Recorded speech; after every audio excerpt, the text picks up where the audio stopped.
চারটা ঝর্ণা আমার বান্দার জন্য জান্নাতে 24 ঘন্টা থাকবে। একটা হলো দুধের ঝর্ণা, মধুর ঝর্ণা, মদের ঝর্ণা, পানির ঝর্ণা। দুধের নদী, মধুর নদী, মদের নদী, পানির নদী, এই চারটা নদী, চারটা নহর, চারটা ঝর্ণা বান্দার জন্য। মুত্তাকি বান্দা গুনাহমুক্ত জীবন, বন্দিগিওয়ালা জীবন পালন করেছে, তার জন্য আমি জান্নাতে 24 ঘন্টা তার সাথে দেব। সুবহানাল্লাহ। মানে হইল তাফসীরের মধ্যে লিখছে, মানে এমনি তো মনে করেন একটা উদাহরণ যে এই জায়গাটা আমরা জান্নাত, আমরা যেমন যেমন বইছি মনে করেন জান্নাত, তো এই কোণার মধ্যে চারটা ট্যাপ, এখানে বলছে যে 24 ঘন্টা দুধ, মধু, মদ, পানি আছে, কোনো টেনশন করবা না, যা লাগে যখন লাগে যতক্ষণ লাগে নেও, মনে করেন অনুমতি দিল যা।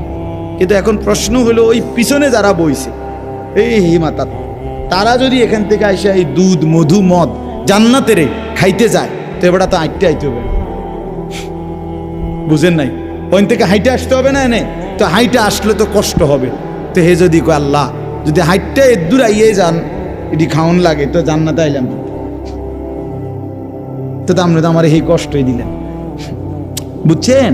এই জন্য তাফসীরের মধ্যে লিখছে জান্নাতি বান্দা দাঁড়িয়ে, বসে, শুয়ে, হাঁটতে, চলতে, যখন যে অবস্থায় থাকবে তার পাশে এই চারটা ঝর্ণা 24 ঘন্টা বইতে থাকবে।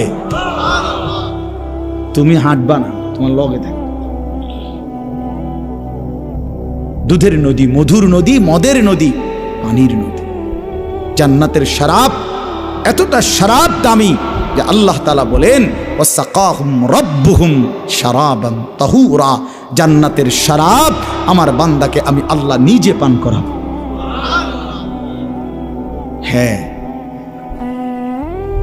আলহামদুলিল্লাহ। ফেরেশতারা বলবে উদখুলুহা বিসালামিন আমিনিন, হে আল্লাহর বান্দা ওয়েলকাম, আসো, চির শান্তি এবং চির নিরাপত্তার মধ্যে প্রবেশ করো। জান্নাতে ঢোকো, আর কোনোদিন অশান্তি পাবা না, আর কোনোদিন নিরাপত্তাহীনতায়, কোনো দুশ্চিন্তায়, কোনো ভয় আতঙ্কে আর কোনোদিন থাকবে। চির শান্তি, চির নিরাপত্তার মধ্যে প্রবেশ করো। এরপরে আল্লাহ বলেন ওয়া নাযা'না মা ফি সুদুরিহিম মিন গিল্লিন ইখওয়ানা। বাহ!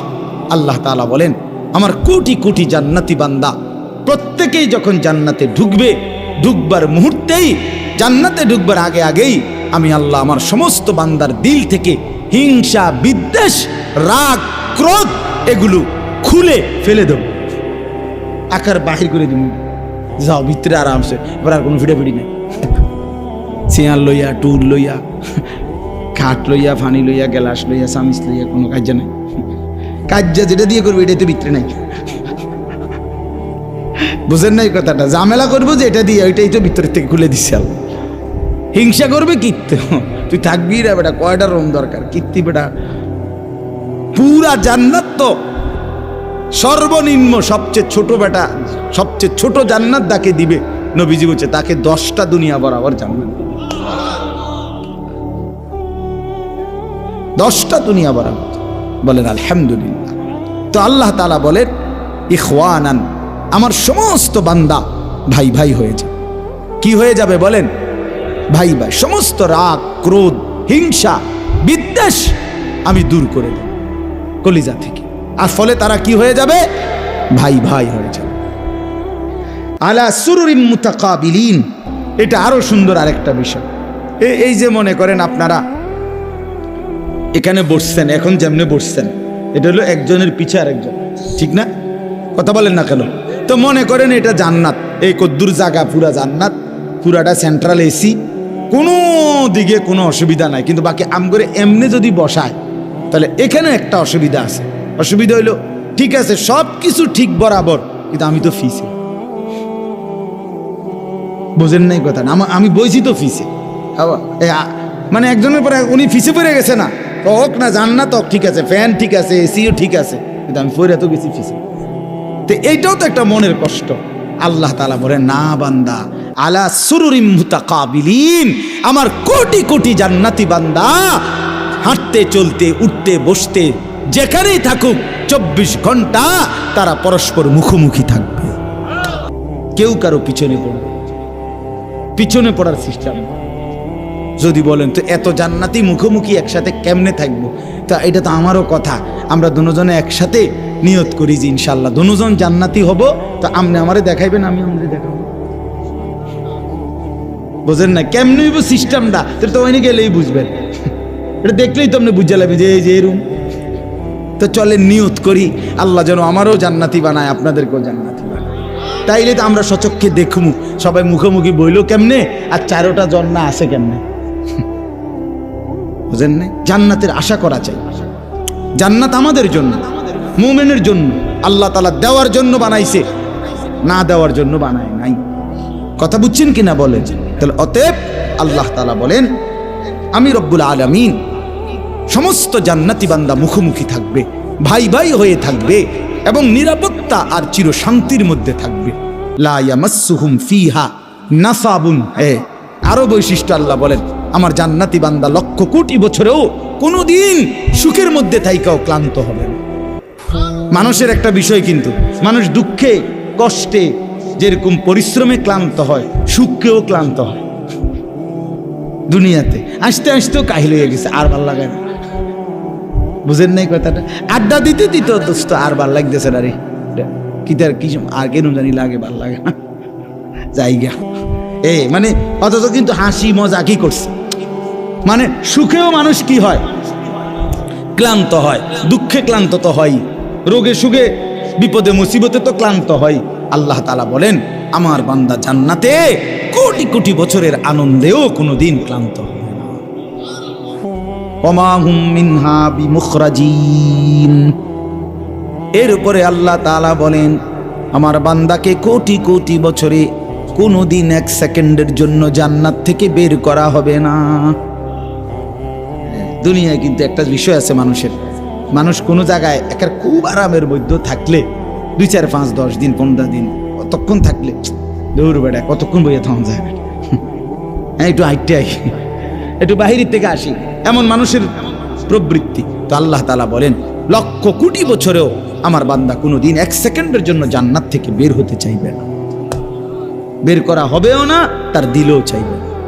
লা ইয়াবগুনা আনহা হিওয়ালা। হিওয়ালা কোনো বিরক্তি, কোনো ক্লান্তি জান্নাতি বান্দার মধ্যে থাকবে না। ভাইয়া এভাবে জায়গায় জায়গায় কোরআন শরীফ আল্লাহ তাআলা জান্নাতের বর্ণনা দিয়েছে। তাহলে এতগুলো কথা কি আল্লাহ তাআলা, এতগুলো কথা, এতবার জান্নাতের কথা আল্লাহ তাআলা বলছেন এমনি এমনি দেওয়ার জন্য বলছেন, আমরা কদর করলাম। এবার শেষ আয়াত, শেষ 2টা আয়াত শুনেন, এই শেষ কথাটা মনোযোগ দিয়ে শুনেন। আল্লাহ তাআলা বলে দেখেন কি সুন্দর কথা আল্লাহ বলছেন। এই যে জান্নাতের বর্ণনা আমি দিলাম, আল্লাহ বলতেছেন আমি যে নবী জান্নাতের এমন সুন্দর বর্ণনা দিলাম, এখন যদি আমার কোনো বান্দার দিলে আগ্রহ হয়, আর এই আসলে তো এমন সুন্দর জান্নাতে যাওয়া দরকার, কিন্তু হুজুর বিশ্বাস করে আমার তো গুনাহ অনেক বেশি, আমি যেই পরিমাণ হুজুর বাটফারি সিটারি করছি, মিথ্যা বলছি, আমার যেই লম্বা সময় গুনাহ করছি, এত গুনাহ নিয়ে আমি জান্নাতে তো যাইতে পারতাম না। এই আল্লাহ তাআলা তখন বলে নাব্বি ইবাদি আন্নী আনাল গফুরুর রহিম। বন্ধু জান্নাতের এই মজার বর্ণনা শুইনা আমার কোনো গুনাহগার নাফরমান বান্দার দিলের মধ্যে যদি আগ্রহ জাগে, ওরে বইলেন আপনি যে সে যেন গুনাহ ছেড়ে দিয়ে তওবা করে আমার কাছে আসে, আমি ওয়াদা দিলাম আনাল গফুরুর রহিম, আমি খুব বেশি ক্ষমাশীল দয়াবান, আমি সব মাফ করে দেব। ওরে আইতে ওই যেন ফিরে না যায় আমি মালিকের কাছ থেকে। নাব্বি ইবাদি আন্নী আনাল গফুরুর রহিম। আল্লাহ বলেন বন্ধু আমার সমস্ত বান্দাকে বলে দিয়েন আমি আল্লাহ খুব বেশি ক্ষমাশীল, খুব বেশি দয়াবান। আল্লাহর নবীকে আল্লাহ বলছেন বন্ধু 90 বছরের কোনো ধারাবাহিক নাফরমান 90 বছর পরেও যদি কোনোদিন ভুল বুঝতে পারে, পিছনের গুনাহ ছেড়ে দিয়ে আর কোনোদিন করবে না ওয়াদা দিয়ে, লজ্জিত আর অনুতপ্ত হয়ে এক ফোঁটা চোখের পানি ফেলে রাত গভীরে অন্ধকারে একাকী যদি কোনোদিন আমি আল্লাহকে ডাক দেয়, আমি বন্ধু ওয়াদা দিলাম গভীর রাতেই আমি আল্লাহ 90 বছরের গুনাহ মাফ করে দেব। একাকী আসতে বইলেন, কোনো অসুবিধা নাই, লজ্জাও দেব না, শরমও দেব না। গাফারতু লাকা ওয়ালা উবালি, কোনো পরোয়া না করে আমি আল্লাহ মাফ করে দেব। রাতে আসলে রাতেই মাফ, দিনে আসলে দিনেই মাফ, রাত 3টায় আসলে আমি 3টাই মাফ করে দেব। পরে বুঝলেন, কিন্তু শর্ত হইল গুনাহ ছেড়ে দিতে হবে, আর করবে না, ওয়াদা দিতে হবে। আপনার কলিজার ভিতরেই আছে, আপনি ওজনে কম দিবেন, মিথ্যা বলবেন, হারাম রোজগার করবেন।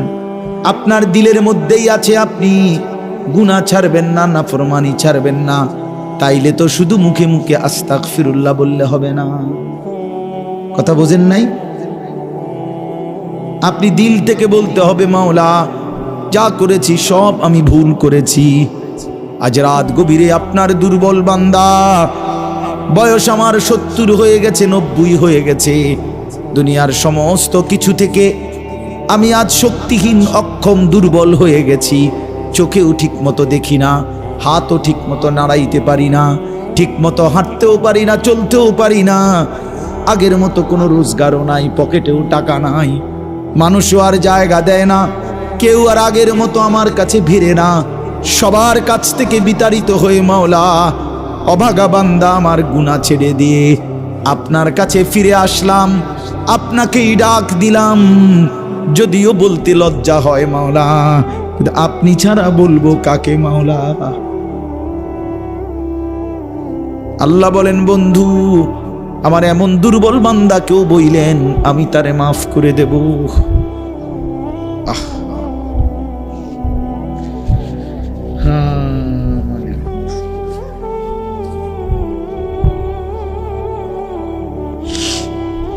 এই শেষ আয়াত হলো, ছেলেরা শোনো ভাই, আল্লাহ বলেন, বন্ধু এভাবে বললাম মাফ করে দেব, এরপরও যদি কেউ গুরুত্ব না দেয়, পাত্তা না দেয়, গুনাহ না ছাড়ে, তো এবার তারে বলে দিয়েন, ওয়া আন্না আযাবি হুয়াল আযাবুল আলীম, আমার আযাব কিন্তু বড় ভয়ানক। আমি মারমু কিন্তু সাংঘাতিক, শাস্তিও দেব সাংঘাতিক। আমি আল্লাহ এতভাবে বললাম বান্দা, আমি এতভাবে বললাম মাফ করে দেব, কোনো বার্তা দিলি না বেঈমান। তো আল্লাহ বলে, বন্ধু বলে দিয়েন আমার আযাবও বড় ভয়ানক, আমার শাস্তিও বড় ভয়ঙ্কর, আমি শাস্তিও দেব ভয়ানক। আল্লাহর নবী বলছে, নাফরমান উম্মত শুনো, কবরে প্রথম মিনিটে তুমি যদি প্রশ্নের জবাব দিতে না পারো, তাহলে কবর প্রথম মিনিটে তোমারে রাখবার পরে ফেরেশতা চলে যাওয়ার সাথে সাথে কবরের ডান পাশের মাটি তোমারে বাম দিকে এইভাবে চাপ দিবে, বাম দিকের মাটি ডান দিকে চাপ দিবে, হাত্তা তখতালিফা আদলাহু। আল্লাহর নবী বলেন, ডান পাশের হাড্ডি পাঁজর সব ভাইঙ্গা চুইরা বাম দিকে চলে যাবে, বাম দিকের গুলো ডান দিকে চলে আসবে। এই জন্য আল্লাহ তাআলা বলছে, বান্দা যদি পাত্তা না দাও, গুরুত্ব না দাও, তাহলে মনে রেখো আমার আযাব বড় ভয়ানক। এই জন্য চলেন, ইনশাআল্লাহ রাত হয়েছে, এই গভীর রাতে প্রত্যেকের কাছে অনুরোধ করলাম, যে বুঝছেন, না বুঝলে নাই, যে যেতটুকু বুঝলেন, প্রত্যেকে ইনশাআল্লাহ ফিকির করি যে আমি গুনাহ ছেড়ে দেব, আল্লাহকে ডাকবো, আল্লাহর হুকুম মানবো ইনশাআল্লাহ। যেই অভিভাবক তার বাচ্চার হাতে মোবাইল তুলে দেয়, মনে রাখবেন তার চাইতে বড় জালেম আর কেউ নেই।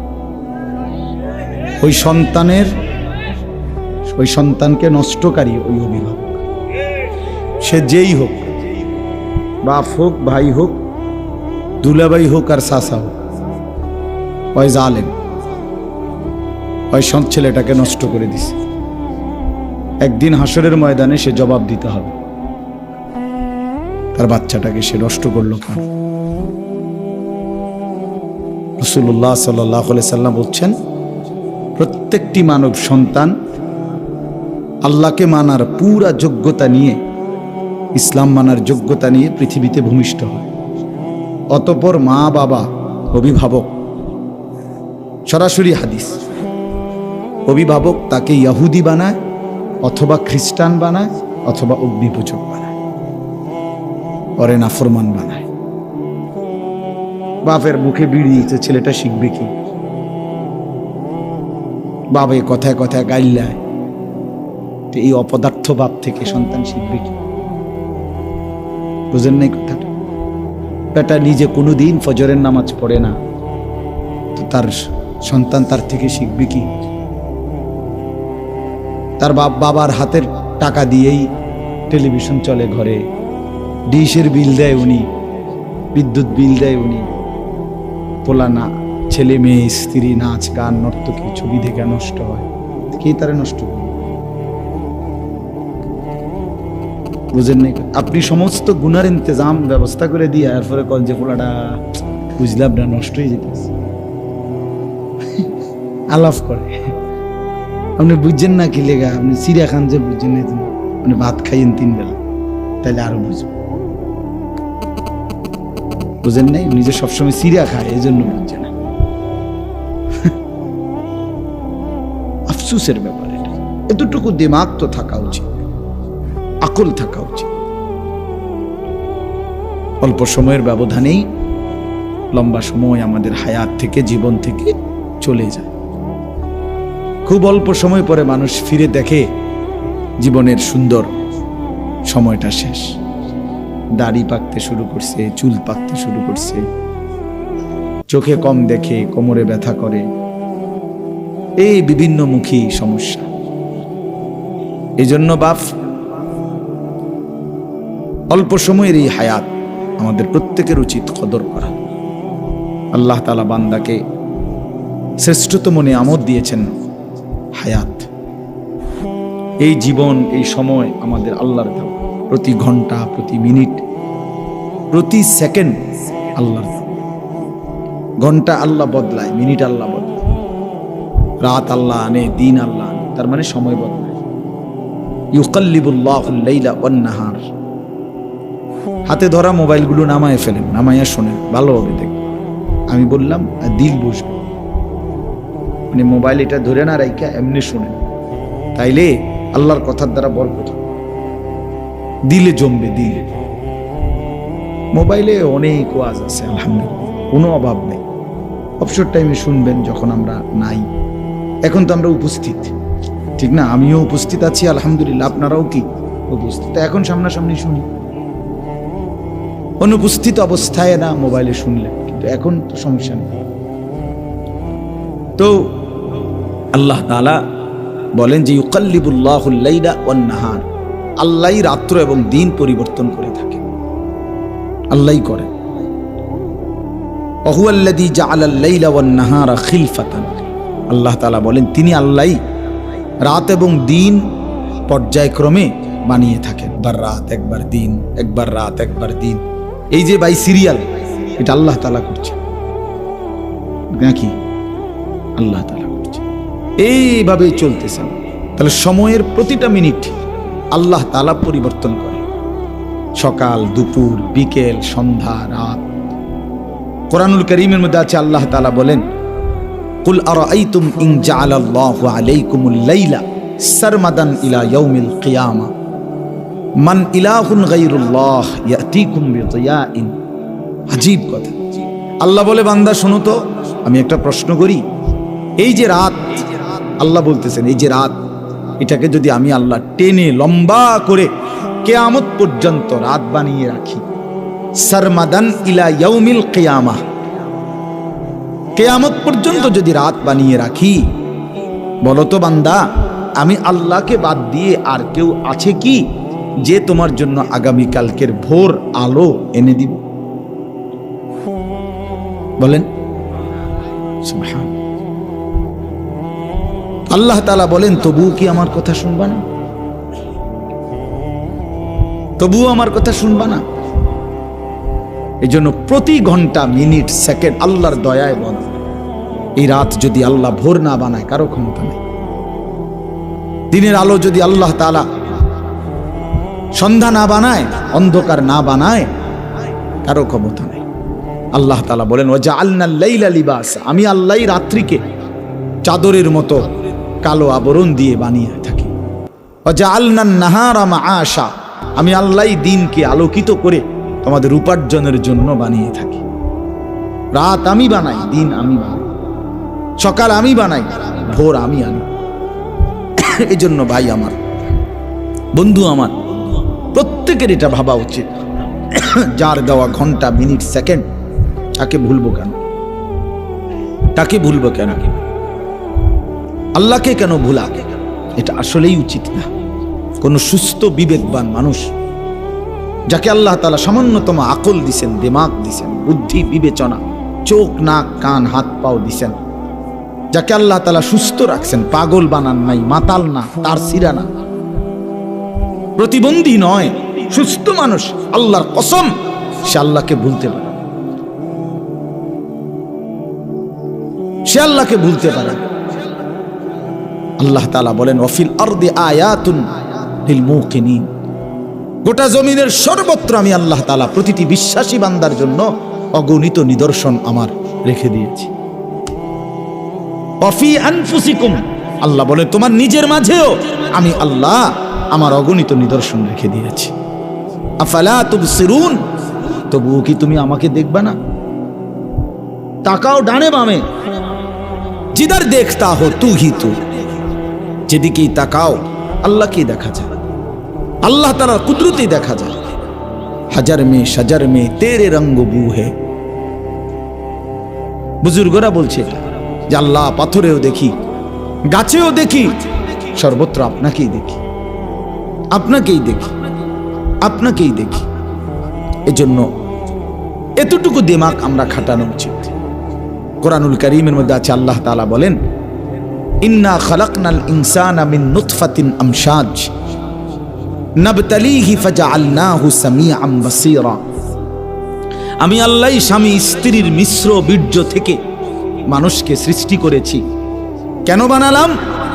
পরীক্ষা করার জন্যে, আর পরীক্ষায় উত্তীর্ণ হওয়ার জন্যে আমি আল্লাহ তার শরীরে কান, চোখ, নাক, অঙ্গ প্রত্যঙ্গ দিয়েছি। অর্থাৎ আমাকে মানার পুরা যোগ্যতা আমি আল্লাহ আমার প্রতিটা বান্দার দেহের মধ্যে আমি দিয়েছি। কোনো যুক্তি নাই আল্লাহকে না মানা, কোনো যুক্তি নাই, খোদার কসম কোনো যুক্তি নাই। ছেলেরা বিশ্বাস করো, নামাজ না পড়ার পিছনে কোনো যুক্তি নাই। কেন নামাজ পড়ো না? কোনো যুক্তি নাই। যুক্তি শুধু একটাই, তুমি মানুষ না, এই কারণে নামাজ পড়ো না। যদি মানুষের বাচ্চা হইতা তাহলে সেজদা দিতা। মূলত যে সেজদা দেয় না সে মানুষের বাচ্চা না, ওই জানোয়ার, ওই হাইওয়ান, মূলত ওই চতুষ্পদ জন্তু, মূলত এই কারণে সেজদা দেয়। নাহলে মানুষ হইলে সেজদা না দেওয়ার কোনো কারণ নেই, নামাজ না পড়ার কোনো কারণ নেই। মূলত সে মানুষ না, ওই মূলত হাইওয়ান। এটা এই জন্য সেজদা দেয় না, নামাজ পড়ে না। আল্লাহ বলছেন, আমি তোমাকে পুরা মানার যোগ্যতা আমি আল্লাহ তাআলা দিয়েছি। আপনি বলেন যে আল্লাহ আমার আর রুকু করতে হবে, এখন যদি আমার কোমরটাই বাঁকা, অথচ যদি আমারে বলতো যে রুকু করো, তাইলে না আমি বলতাম যে আমার শরীরটা, কোমরটাই বাঁকা হয় না, আমনে কোন আমি রুকু করতাম। এটা এতটা জুলুম করলেন। আমারে বললো সেজদা দিতে, এখন আমার হাঁটুও ভাঙ্গে না, কনুইও ভাঙ্গে না, কোমরও ভাঙ্গে না, আমি নিচের দিকে যাইতারি না, আমারে তাল গাছের মতো বানায় রাখছে, অথচ আমারে কয় কি দিতাম? সেজদা দিতাম। তাইলে না এটা অন্যায়।